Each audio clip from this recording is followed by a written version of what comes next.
conversation. Power and influence might be changing hands in the oil sector. The Independent Marketers Association of Nigeria, IPMAN, said it has shifted loyalty to Dangote Petroleum Refinery as the depot price of premium motor spirits PMS, also known as petrol, rose by 4.7% from 907 to 950 naira per litre last Friday. Confirming the shift, the Public Relations Officer of IPMAN, Chinedu Ukadike, said members cannot continue to depend on depot owners to buy products, especially when they can buy directly from the refinery. The national president of IPMAN has advised members that the arrangement with Dangote is the best. The development is said to be driven by the high cost of crude oil, which rose to $80 per barrel this week from $73 per barrel last week. Asuko, marketers shifting to Dangote Refinery because of the 4.7% increase in the price of the depot price. Is this enough to keep the price stable? Now, the problem, I won't call it a problem because it's a plus for the government. A plus for the government. You know, but, and since that sector has been deregulated, sure, we'll keep having this fluctuation of prices.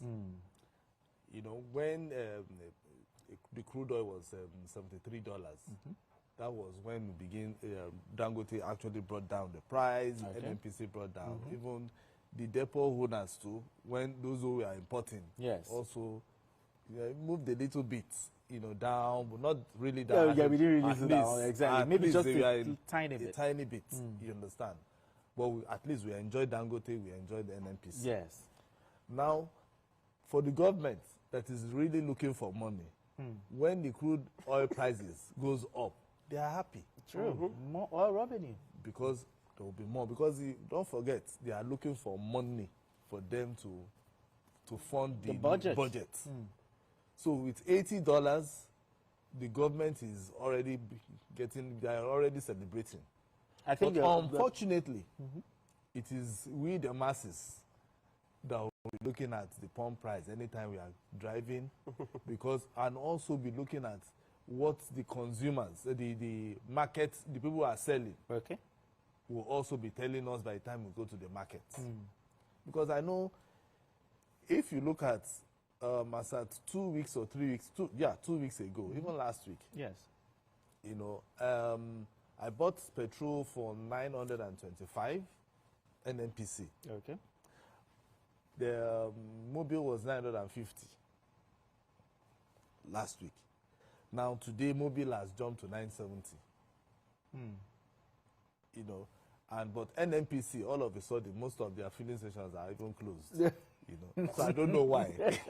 So when they are closed like that, you know that there's something is about to go. Something is about to happen, and which is they too. They also want to adjust their prices. There is no subsidy, so let's just forget about it. True. If, for instance, there was subsidy now, NNPC will all be happy and saying, okay, let's wait. Maybe NNPC will either drop the prices, and then we'll be happy, or maintain the current prices that they are, you know, selling now. But as it stands today, you know, Nigerians will just have to find a way to adjust themselves. They just moved it by 20 naira from what I've seen so far from all the filling stations. AP is even selling, they are still selling, I think it's old stock. AP is still selling at 945, meaning it's old stock. MRS, which happens to be the retail side of Dangote, they are still selling at 935. So I still feel it's the old stock. So for IPMAN to say they are going to Dangote Refinery, they understand that, okay, fine. If we go to Dangote, you know, Dangote will be selling for them maybe at 907. Yeah, I think 907. Yeah, you know. Before it used to be 899. Yeah, exactly. Yeah, 99. So at 907, they will be able to adjust their price a little. You know, so we'll be having this fluctuation, but I don't know if the government will be happy when the crude oil price comes down. You understand? Because they are the ones that need the cash. Exactly. You know, But we need the petrol price to come down. Because somebody was saying, the petrol price will be 500 naira. When the person said that, I was like, 500? How? Where are you getting your news from? How? You understand? So we are just hopeful. We are just looking at how things will pan out. But Nigerians should just know that we'll keep going up and down over this matter. Exactly. The market forces. But talk to me. What will this... what impact will this decision by IPMAN have on price stability and petrol supply? Two things I want to say here. Number one, it's not entirely a bad thing that the price of crude has gone up and it's affecting the price of the pump price. As things stand now, Nigerians now have options. It gives Nigeria options.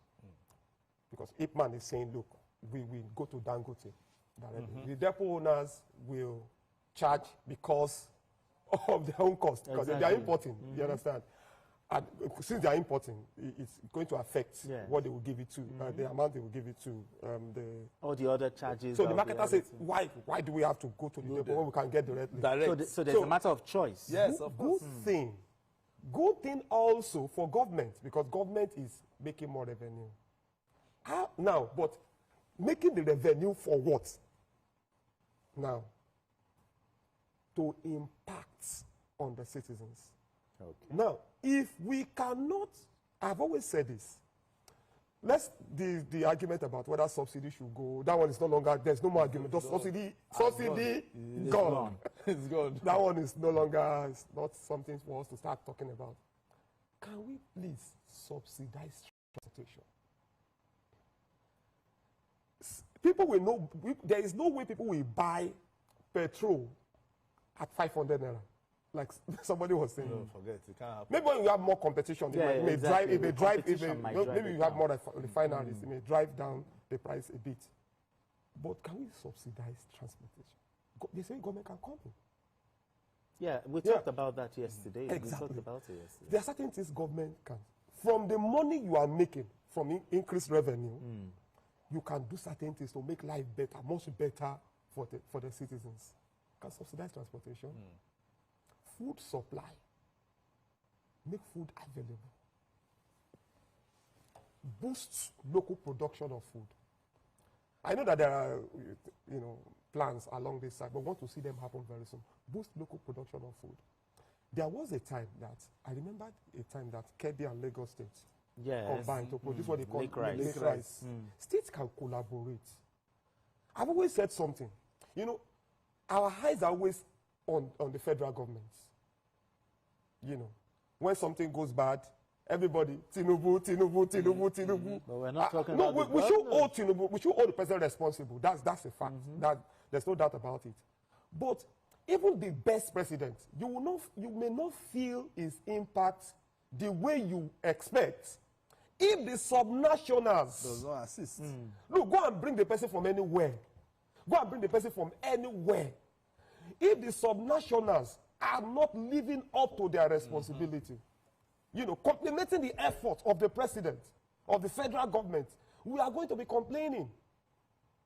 Even the grassroots level. How many people even know the name of the local government chairman? Everybody knows. Everybody knows Tinubu. Everybody knows governor. Who knows?